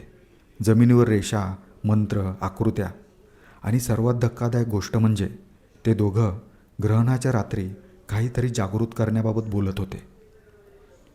त्याने मोबाईलवर रेकॉर्डेड ऑडिओ वाजवला. ग्रहणाचा काळ, आकाश पूर्ण गिळणार, आणि त्यावेळी त्याला बोलावणं शक्य होईल. विजय म्हणाला, मी त्यांच्यावर नजर ठेवणार आहे, पण तू तुझं काम कर. या डायरीचं गूढ उकल. कसं करायचं ते तू ठरव. रवीने गंभीरपणे मान हलवली आणि म्हणाला, मी कोकणात चाललो आहे. माझे काका हरिभाऊ गुरव हे अशा तांत्रिक ज्ञानाचे आणि गूढविद्येचे जाणकार आहेत. तेच या अघोरी प्रयोगाला रोखण्याची दिशा दाखवू शकतील. विजयने त्याच्याकडे बघितलं आणि गंभीरपणे म्हणाला, हे बघ, मी विसंबतोय तुझ्यावर, पण एक लक्षात ठेव, विजूभाऊ हा नावाजलेला लेखक आहे. त्याच्याविरुद्ध आपल्याला ठोस पुरावेच जमवावे लागतील. आताताईपणाने काहीही करू नकोस. विजय, तू विजूभाऊंना अटक करू शकतोस का? म्हणजे संशयास्पद हालचाली किंवा अंधश्रद्धा पसरवणाऱ्या गुन्ह्यात, असं काहीतरी. म्हणजे आपल्याला आणखीन वेळ मिळेल, रवी म्हणाला. नाही, तसं थेट अटक करणं सध्या तरी अशक्य आहे. त्याच्याविरुद्ध ठोस पुरावे लागतील. आणि हो रवी, खरं तर माझा या असल्या सर्व गोष्टींवर विश्वास नाही आहे. पण तू माझा जुना मित्र आहेस, चांगला शिकलेला आहेस, म्हणून मी तटस्थपणे राहून तुझी मदत करतो आहे आणि करेन. कारण अजून तरी मला तुझ्यावर अविश्वास दाखवण्याची संधी मिळाली नाही आहे, विजय हसत म्हणाला. दोघं काही वेळ तिथे बसले आणि थोड्या वेळाने निघून गेले. रवी सकाळी पुण्यातून कोकणासाठी एसटीने निघाला. प्रवास 2 टप्प्यांचा होता. एक बस रत्नागिरीपर्यंत आणि तिथून पुढे एक खाजगी जीप, ज्याने त्याला पोचवलं नांदिवली या छोट्याशा घनदाट झाडांनी वेढलेल्या गावात. गावात शिरताना त्याला एक वेगळीच अनुभूती आली. शांतता होती, पण ती केवळ आवाज नसण्याची नव्हती, ती ध्यानस्थतेची होती. गावाच्या शेवटी एका टेकडीच्या पायथ्याशी एक जुने लाकडी घर, छोटं पण बांधेसूत. त्याच्या दारात उभा होता हरिभाऊ गुरव. हरिभाऊ काका, साधं पांढरं धोतर, खांद्यावर जुना अंगोछा, कपाळावर हलका केशरट टिळा, पण डोळ्यात सखोल शांती. आलास तू? घराच्या अंगणात पाऊल टाकल्याक्षणी जाणवलं. शब्द आणि त्यामागील आव्हानं घेऊन येणारा माणूस आलाय. त्यांनी मंद हसत म्हटलं. काका, तुम्ही अगदी पूर्वीसारखे आहात, रवी हसत म्हणाला. मग रवी त्यांच्या पायाशी बसून नम्रपणे म्हणाला, मला तुमची मदत हवी आहे काका. ही डायरी, हे मंत्र आणि त्या घरात एक काळं पुस्तक आहे. मी ते पुस्तक सोबत आणू शकलो नाही, कारण त्या खोलीत काहीतरी होतं. असं वाटतं कोणीतरी आहे तिथे, पण दिसत नाही. जणू ते पुस्तक स्वतःचं अस्तित्व जपून बसलेलं आहे. ते हातात घ्यावं किंवा त्याला नुकसान करायचा विचार जरी मनात येईल तर जीवाला धोका होईल, अशी स्पष्ट जाणीव झाली. काका, यामागे काही फार मोठं अंधारातून येणार आहे आणि ते थांबवलं पाहिजे. हरिभाऊ काका गंभीर झाले. त्यांनी डोळे मिटले आणि शांतपणे दीर्घ श्वास घेतला आणि म्हणाले, काही गोष्टी आपण बोलण्याआधी समजतो, पण काही गोष्टी आपण ऐकतो तेव्हा अंगावर काटा येतो. तुझं बोलणं ऐकून दोन्ही झाले. तू वेळेवर आलास. आता हे थांबवण्याची सुरुवात करायची आहे. रात्रीच्या वेळी हरिभाऊ काकांनी त्याला त्यांच्या घरातल्या पोथ्यांचं कपाट उघडून दिलं. तिथे होती जुन्या पानांनी भरलेली ओवी, पोथी, हस्तलिखितं, तंत्रमंत्र, सल्लेखन आणि एक पोथी जिचं नाव होतं उद्भव मंत्रभंग विधी. त्यांनी सांगितलं, मंत्रभंग म्हणजे केवळ मंत्रांचा उच्चार मोडणे नव्हे, ते आहे मंत्रामागच्या ऊर्जेच्या मूळ प्रवाहात हस्तक्षेप करून त्याचा संदर्भ तोडणं. जर मंत्र एखाद्या हेतूसह पुन्हा पुन्हा बोलला गेला तर तो ऊर्जा तयार करतो आणि विजूभाऊने तेच केलं. ते ऊर्जारूप आता छाया बनली आहे आणि आता त्या छायेला नष्ट करणं शक्य नाही, पण तिला निष्क्रिय करणं शक्य आहे. आपल्याला माहीत आहेच की ऊर्जा ही स्थलांतरित केली जाऊ शकते, पण नष्ट करता येत नाही. या नियमानुसार आपण ती काळी ऊर्जा निष्क्रिय नक्कीच करू शकतो. हरिभाऊ काकांनी रवीसमोर एक तांत्रिक आकृती काढली आणि सांगितलं, मंत्रभंग विधीसाठी 3 गोष्टी आवश्यक आहेत. मूलमंत्र, तो शब्द संवाद ज्यातून शक्ती तयार झाली. दुसरं म्हणजे दिशा व अंश, मंत्र उच्चारले गेलेली जागा आणि त्याचा भावनिक संदर्भ.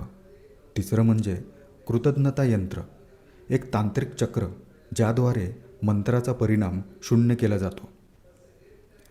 तू डायरी आणलीस, त्यात मूलमंत्र असेलच. आता तुला शोधावं लागेल त्या मंत्राचा प्रथम उच्चार झालेला क्षण. ते क्षण शोधल्याशिवाय विधी अर्धवट राहील. हरिभाऊ काकांनी पोथ्यांचं एक पान मिटलं आणि रवीकडे गंभीर नजरेनं पाहिलं. ते काळं पुस्तक, तू जिथं पाहिलंस तिथंच जावं लागेल. मी ते घेऊन येणार आहे. रवी थबकला.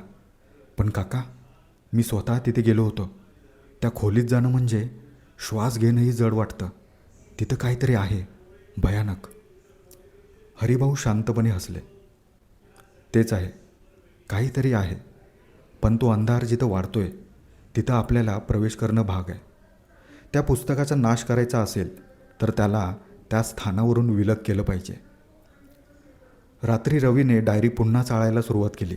एका पानावर जिथे फक्त एकच वाक्य होतं, रक्तबीजच्या भूमिकेत मी नव्हतो, मी होतो माध्यम. पहिल्या मंत्राचा पहिला श्वास त्या मंचावर घेतला. रवीने जोरात श्वास घेतला. त्याला समजलं, मंत्राचा पहिला प्रभाव शालेय नाटकात, रक्तबीज नाटकातच सुरू झाला होता, देवकुंडच्या शाळेच्या मंचावर. तीच होती दिशा व अंश. हरिभाऊ काकांनी पुढचे 2 दिवस रवीसोबत विधी तयार करण्यासाठी घालवले. त्यांनी विशेष कृतज्ञता यंत्र तयार केलं.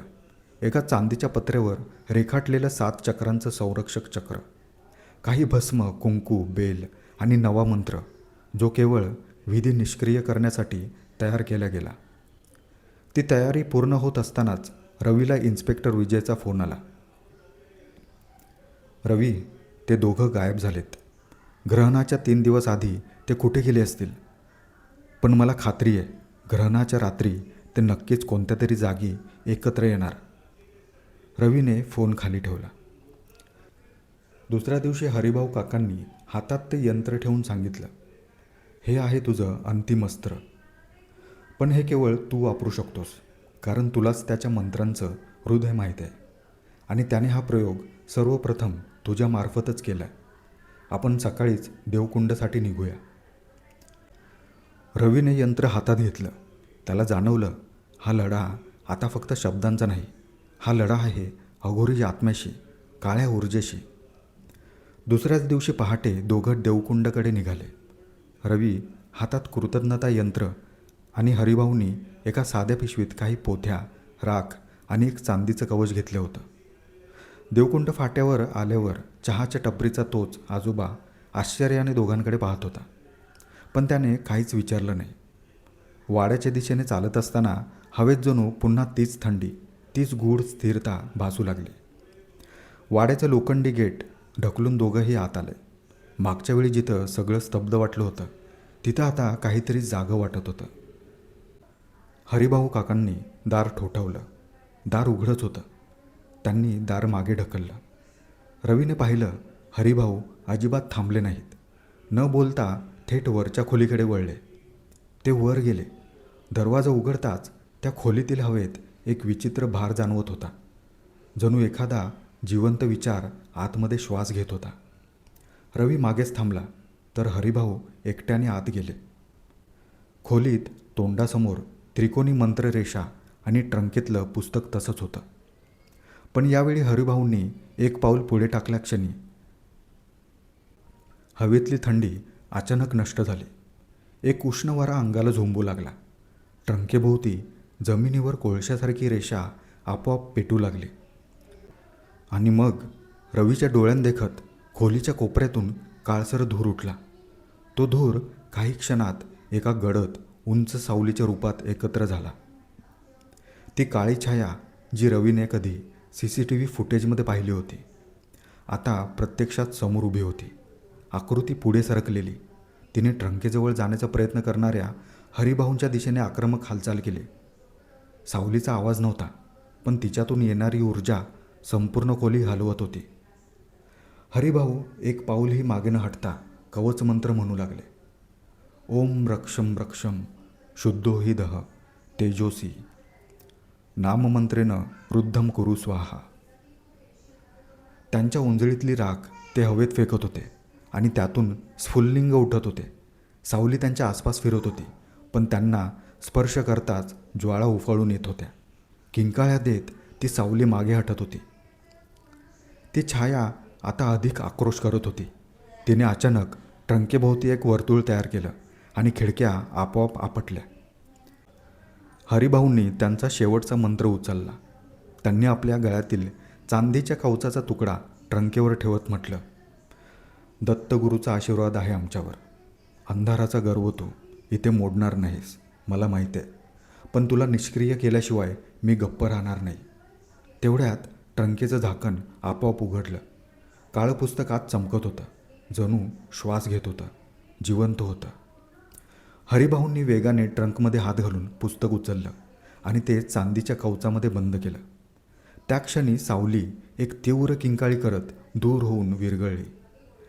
आत आता पुन्हा तीच शांतता होती, पण त्या संघर्षानंतरची शांतता, जणू संघर्ष संपल्यावर उरलेली साक्ष किंवा वादळापूर्वीची शांतता. रवी थक्क होऊन सर्व काही पाहत होता.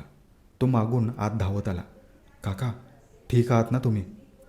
हरिभाऊ शांतपणे म्हणाले. ते पुस्तक आपल्या ताब्यात आहे, आता राहिला आहे त्याचा नाश. खाली येताना रवी शांत होता. त्याने काकांकडे पाहिलं. ते पुस्तक आता? हरिभाऊ म्हणाले, मी हे ग्रहणाच्या रात्री नष्ट करणार आहे. त्यावेळी पृथ्वी आणि चंद्र यांच्यामध्ये जी ऊर्जा असते ती यासारख्या गोष्टींचं बीज आणि भस्म दोन्ही होऊ शकते. हरिभाऊ पुढे म्हणाले, हे यंत्र तू घेऊन जाणार आहेस. मंत्रांनी निर्माण झालेली छाया ती तुझ्या आवाजाशी, तुझ्या अस्तित्वाशी जोडलेली आहे. हे यंत्र समोर ठेवून मंत्रभंग करण्याची अंतिम प्रक्रिया तुलाच पार पाडावी लागेल.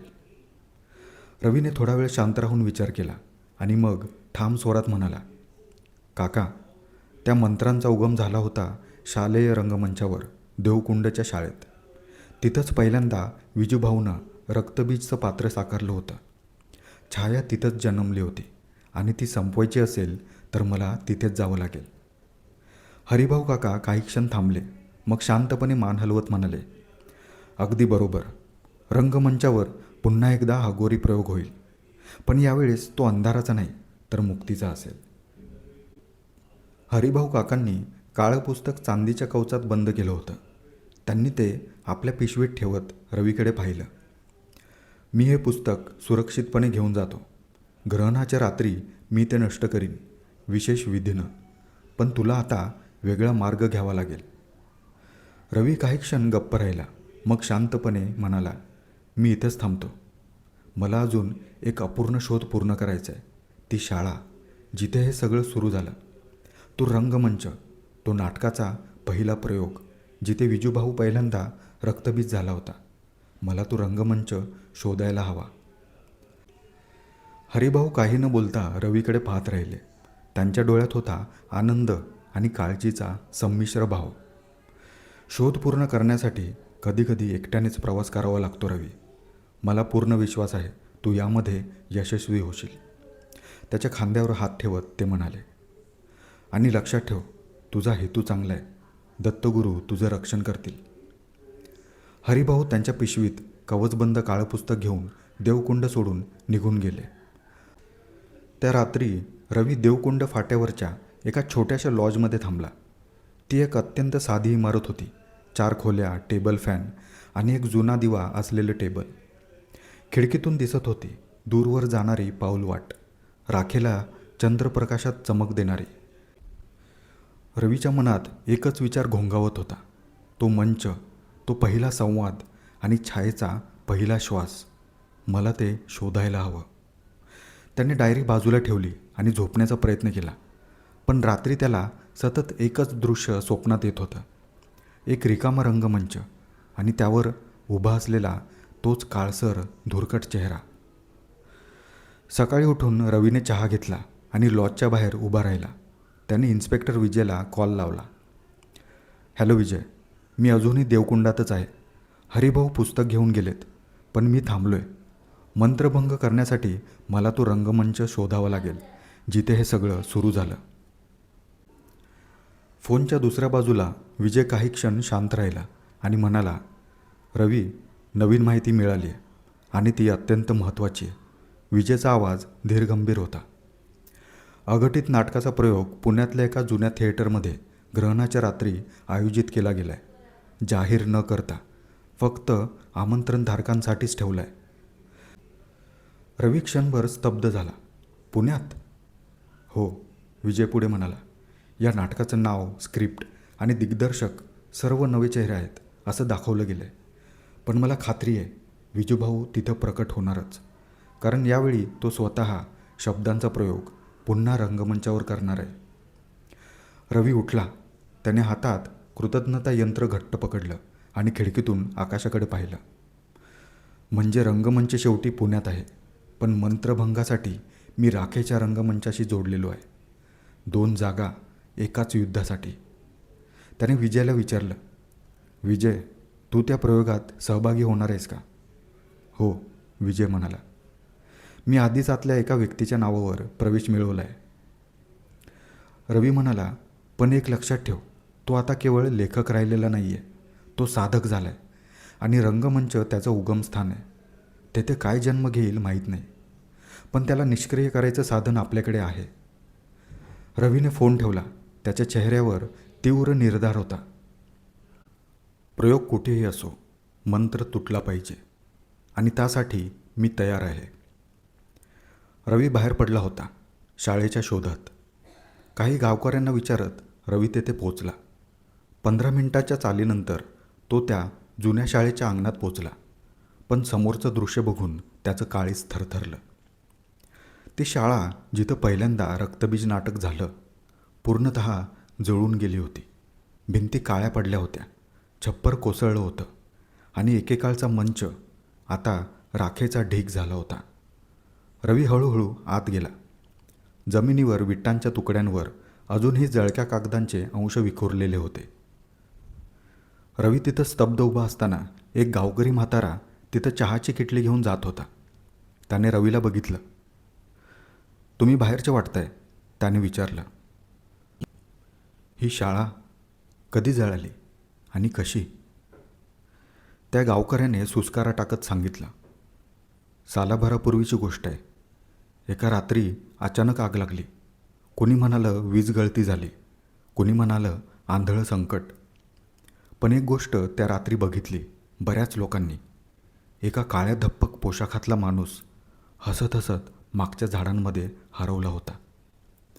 रवीच्या मनात एक वीज चमकली. विजूभाऊ. रवी संभ्रमित मनाने लॉजवर परतला. विजूभाऊने त्याची शाळा, तो रंगमंच का नष्ट केला? काय साध्य करायचं आहे त्याला? विचार करत करत रवी झोपी गेला. आकाश गडद होतं. चंद्र अर्धवट सावलीत गेला होता. ती होती ग्रहणाची रात्र. प्राचीन काळापासून यज्ञ, आवाहन आणि मंत्रांच्या परिणामासाठी महत्त्वाची रात्र. 3 दिशांनी 3 पुरुष एका ध्येयासाठी निघाले होते, एक अंधार थांबवण्यासाठी.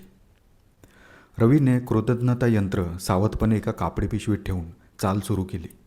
रात्र भारलेली होती, पण त्याच्या डोळ्यात झोप नव्हती, फक्त एक दृढ निश्चय होता. तो पोहोचला त्या राखळलेल्या शाळेच्या जागी जिथे एकेकाळी रंगमंच होता. शाळेच्या चौकटी उभ्या होत्या, पण आत संपूर्ण शांतता. जमिनीवर तोच धुळकट चौकट मंच, जिथं एक दिवस रक्तबीज नाटक झालं होतं. रवीने त्याच जागेवर पाय ठेवला, कृतज्ञता यंत्र हातात घेतलं.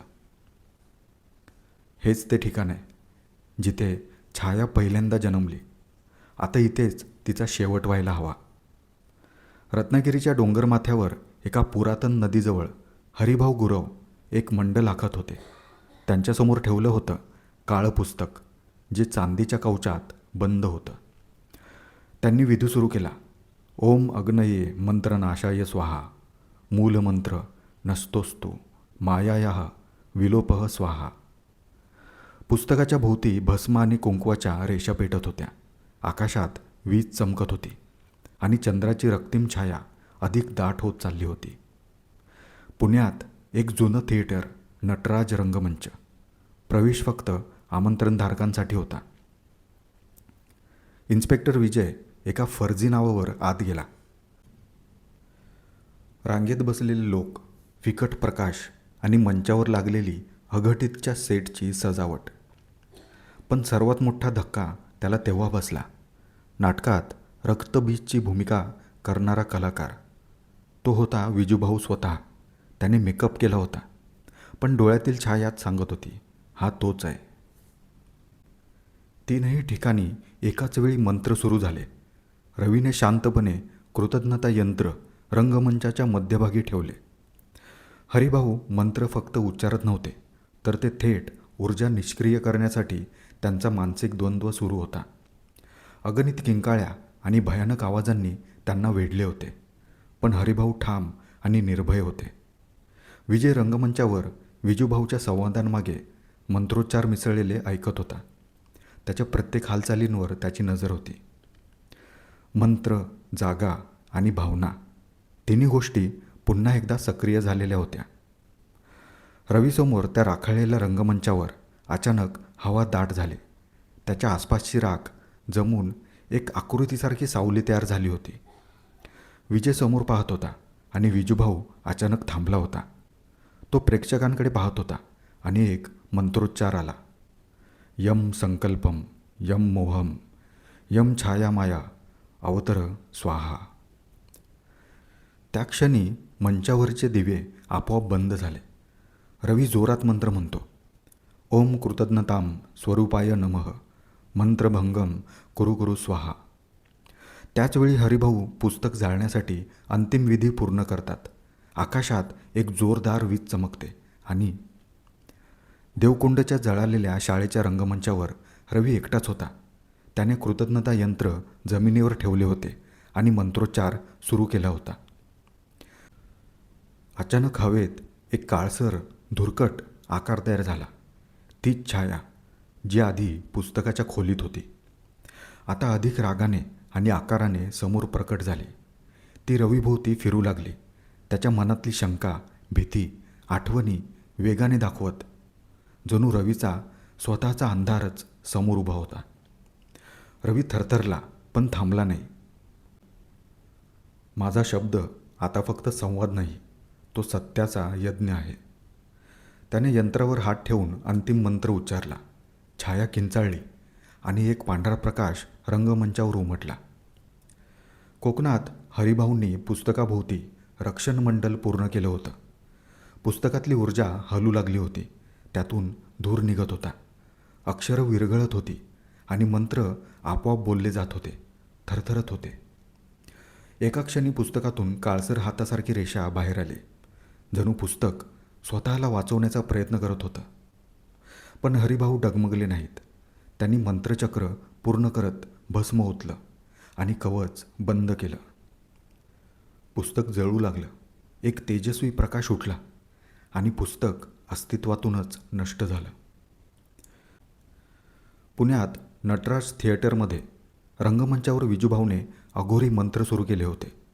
प्रेक्षक स्तब्ध झाले होते. प्रकाश बंद होता. हवेत अजब गुंज होती. विजय मागे गेला. शस्त्र नव्हते, पण आवाज घेऊन त्याने स्टेजवरून ओरडून प्रेक्षकांना सावध केलं. हे नाटक नाही आहे, हे एक अघोरी आवाहन आहे. सावध व्हा. विजूभाऊने विजयकडे पाहिलं. त्याच्या डोळ्यात रक्तसदृश छाया होती. त्या क्षणी विजयने प्रोजेक्टरच्या प्रकाशातून यंत्राची आकृती स्क्रीनवर टाकली. प्रकाश छायेला भिडला आणि संपूर्ण रंगमंच कंपायमान झाला. 3 ठिकाणी एकाच वेळी रवीचं यंत्र, हरिभाऊंचा विधी आणि विजयचा प्रकाश या तिघांनी एकत्रितपणे छायेचा ऊर्जा स्रोत तोडला होता. ती अघोरी छाया जोरात किंचाळली आणि मग अदृश्य झाली. रवी शांत झाला होता. आजूबाजूला राख आणि अंधार होता, पण डोळ्यांमध्ये चमक होती. त्याच्या हृदयात शब्द पुन्हा संवाद झाले होते. भीतीयुक्त नव्हते, तर दिलासा देणारे.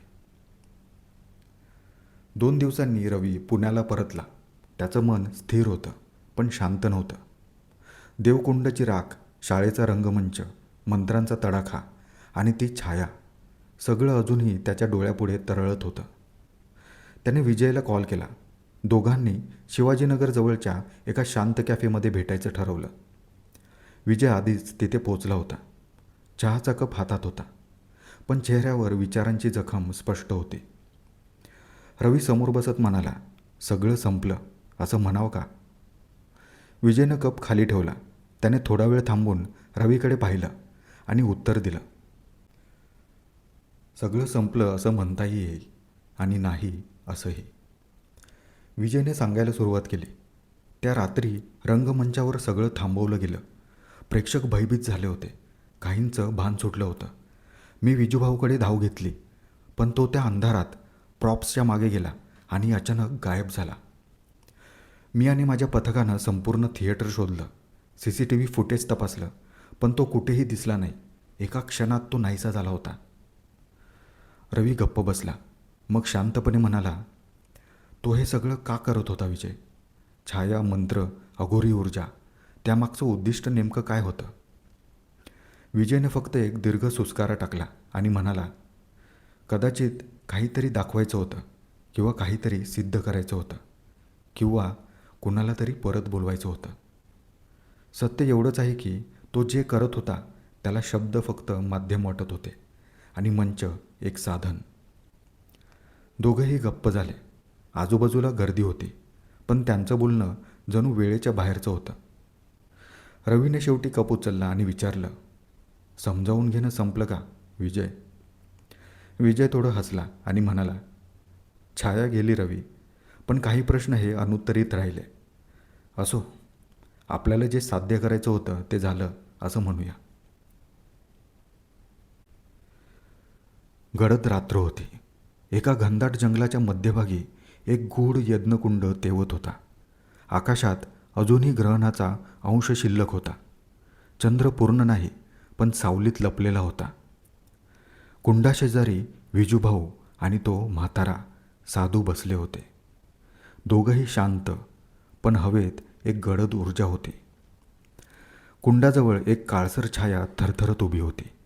ती ना माणूस आहे ना संपूर्ण धूर, जणू एखादी अधुरी आत्मवेदना.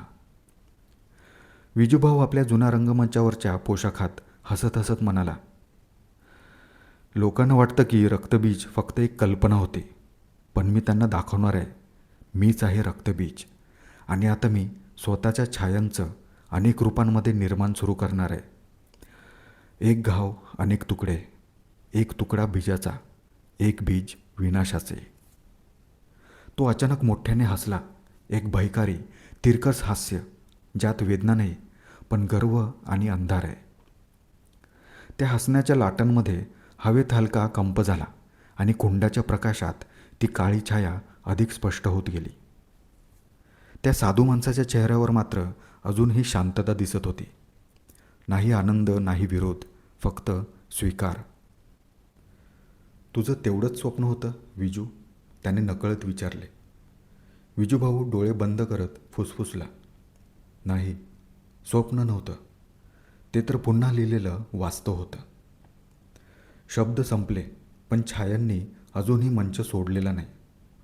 कदाचित पुढच्या प्रयोगासाठी कोणीतरी दुसरं